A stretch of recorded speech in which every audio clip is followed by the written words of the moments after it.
viral video sa Zamboanga na ang chat ng politiko, BBM, BBM, BBM. Pero ang sigaw ng mga tao, Duterte, Duterte, Duterte. Akala natin mga kababayan, editing lang ito. Pero legit pala mga kababayan. Totoo palang nangyari iyan. Mayroon palang istorya dyan mga kababayan dahil naguhugas kamay na etong mga politikong pumirma sa impeachment ni VP Sara Duterte mga kababayan na ngayon nangangampanya sa mga taong maka-Duterte. Mga kababayan at mga mahal na mga taga-subaybay, naku po mga kababayan, magugulat kayo dito sa nangyari kay BBM sa Zamboanga del Sur. Nagulat siya, pati ang Alyansa Pilipinas. Naku po mga kababayan, akala nila, mga taga-suporta nila itong sumalubong sa kanila. At talagang, naku po, magagalit ang mga loyalista dito. Bakit tinakwil sila dito sa Zamboanga del Sur? Talagang kahit magbenta si BBM ng 5 piso kada kilo na bigas, naku po, dito po nangyari mga kababayan, binubudol pa nung mayor nila, kung di ko alam kung mayor itong nagsasalita during the local campaign po, na hiniling niya sa mga tao na mga mahal kong mga kababaryo o kababayan, iboto natin itong congressman natin. Talagang solid na Duterte ito. Die hard ito. Sinabihan yung mga tao mga kababayan. Tapos sumigaw siya ng BBM. Alam nyo bang sagot ng mga tao doon? Duterte! Duterte! Duterte! Naku po mga kababayan, yung Alyansa Pilipinas at pati si BBM, napakamot na lang. Grabe. Sabi nung nagsasalita doon, mayor yata ito, iboto natin itong kongresista na ito at yung partido ni BBM. Pumirma lang naman itong kongresista na ito dahil hindi tayo mabibigyan ng pondo pag hindi tayo pumirma doon sa impeachment ni VP Sara. Ayan ang sabi nung nagsasalita doon. Kaya yung mga tao doon, nako po mga kababayan, nagalit at biglang sumigaw ng Duterte!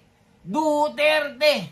Meron pa yatang sumigaw na na bring him home Nako po mga kababayan. Madadaya ba ang mga tao doon? Na kahit sabihin nilang iboto natin tong si congressman natin. Pumirma lang kasi yan dahil wala tayong pondo pag hindi tayo pumirma. Ayari yan. Eto na mga kababayan, hindi ko na papatagalin dito. Talagang nag-iyakan yung Alyansa Pilipinas dito mga kababayan. Eto na. Viral video sa Zamboanga na ang chat ng politiko, BBM, BBM, BBM. Pero ang sigaw ng mga tao, Duterte, Duterte, Duterte. Akala natin mga kababayan, editing lang ito. Pero legit pala mga kababayan. Totoo palang nangyari iyan. Mayroon palang istorya dyan mga kababayan dahil naguhugas kamay na etong mga politikong pumirma sa impeachment ni VP Sara Duterte mga kababayan na ngayon nangangampanya sa mga taong maka-Duterte. Panoorin niyo po Ito yung nag-viral na video mga kababayan Ang sabi niya, ang ating isigaw ngayong hapong ito, walang iba, BBM! BBM! Pero ang sigaw ng mga tao mga kababayan, Duterte! Ang sabi ng politician mga kababayan, hindi ko narinig. Hindi ko narinig. Ang tigas ang ulo nyo. Tumigil na kayo. Oh. Pakinggan nyo Pakinggan nyo. Sasabihin na naman ng mga vlogger na, alam nyo na, yung mga 80-80 na edited na naman yan. Sasabihin na naman nila, puro BBM yung sigaw. Pero ang totoo mga kababayan, legit Sabi pa nung nagsasalita na mayor, ang titigas ng ulo nyo. Dapat isigaw nyo, BBM, hindi Duterte. Parang ganun eh, mga kababayan. Pakinggan ba natin dito paano po napahiya itong mga bata ni BBM dito. Nako, sinusuka na talaga sila ng ayaw na talaga sila ng taong bayan dahil nako po, pinahuli nyo ba naman ang kanilang kababayan na si PRRD na naging Pangulo ng Pilipinas, ipinadakip nyo sa ICC. Ngayon, hihiling kayo ng boto dyan. Nako po, kaya nagulat at nagulantang yung grupo ni BBM. Bakit hindi nila mapasunod pati pagsigaw ng BBM? Ang sigaw nila ay puro Duterte na solid. Nako, sasabihin ng mga vlogger na naman dyan na katching-katching na edited na naman. Viral ito mga kababayan.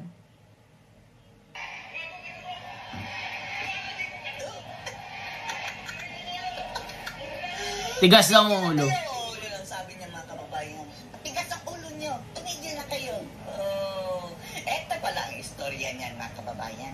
Etong mga politicians sa ito, naguhugas kamay na. Dahil pinapalabas sila mga kababayan na napilitan lang silang pumirma doon sa impeachment ni Sara dahil wala tignan nyo, ulol. niloloko nila ang tao. Kung mayroong mga politicians na ganyan ang rason nila mga kababayan na pumirma sila sa impeachment ni VP Sara dahil hindi daw sila mabibigyan ng pondo, batutan nyo. Ngayon pa lang mga kababayan, sasabihin namin sa inyo, sinungaling ang mga taong iyan. Dahil hindi po mangyayari mga kababayan na hindi magkatapondo ang isang lalawigan. Dahil mayroon na po yung allotment mga kababayan Never po mangyayari na hindi yan mabibigyan ng pondo. Isipin nyo na lang ang Davao City. Puro yan mga Duterte. Davao Region mga kababayan. Hindi ba yan mabibigyan ng pondo? Oh? Tapos ito ang nirarason ng mga kongresista. Ang katotohanan dyan mga kababayan ay hindi sila mabibigyan ng extra. Na kung saan ang extra mga kababayan, dyan sila kukuha ng kanilang mga kurakutan. Mga walang paninindigan ang mga iyan Pera lang ang habol. Ngayon mga kababayan, naghuhugas kamay at nangloloko. Karay ko ninyo, kay di kumaula. Kakinig atong pagod ng gobernador, atong kongresuman. Pinromote niya ang kanyang congresswoman mga kababayan na pumirma sa impeachment ni VP Sara Duterte. Kinampanya nitong ungas na to. Kung kami tanan, ano na suporta sa ilang programa, kung ako na sayo, na video, dunay na hiubos ka ninyo. Alam daw niya mga kababayan na marami daw sa mga tao dyan ay sumama ang loob dyan sa kanilang congressman. Sa diyan na konsulta ko ninyo, Nung tinanong daw nila kinonsulta niya mga tao, marami daw ang sumama ang loob dyan sa congressman na pumirma sa impeachment ni VP Sara. na sila ni pirma sa VP Sara. At ang rason ng tampo ng mga tao ay bakit pumirma yung ating kongresista sa impeachment ni VP Sara. Atong impeachment. Kasi kasabot ninyo. Ano daw ang ibig sabihin dito sa pagpirma daw ng impeachment? Pakinggan nyo ang palusot ng ungas na ito mga kababayan. Ang ilan ay una. Ang kanila daw iniisip mga kababayan bakit sila pumirma sa impeachment. Na dili sila maoposisyon. Ay hindi daw sila iisipin oposisyon ng mga bangag mga kababayan ng administrasyon. Sa Malacanang, Sa Malacanang. tuwan tanan ang power. Dahil andun lahat ang power.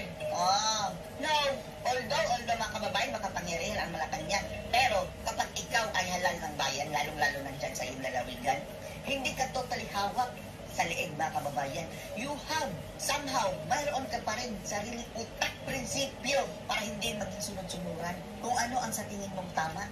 Tuwan tanan ang project dito.